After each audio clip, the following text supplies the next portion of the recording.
like making breakfast is a full plate? Start with a cold pan, where the magic begins without the fuss.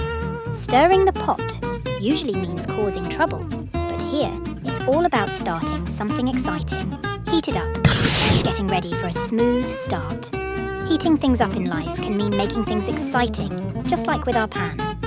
Beat your eggs. This is literally the only time we'll be stirring the pot in our kitchen, mixing well for a smooth start.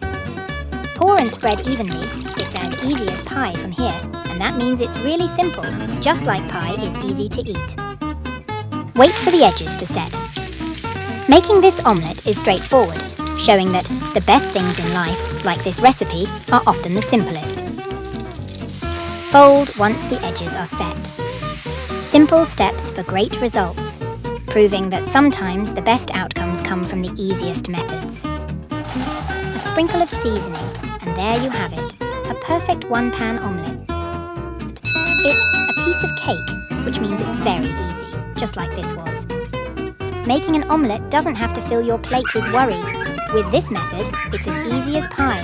Like, share, and subscribe for more recipes that are a piece of cake.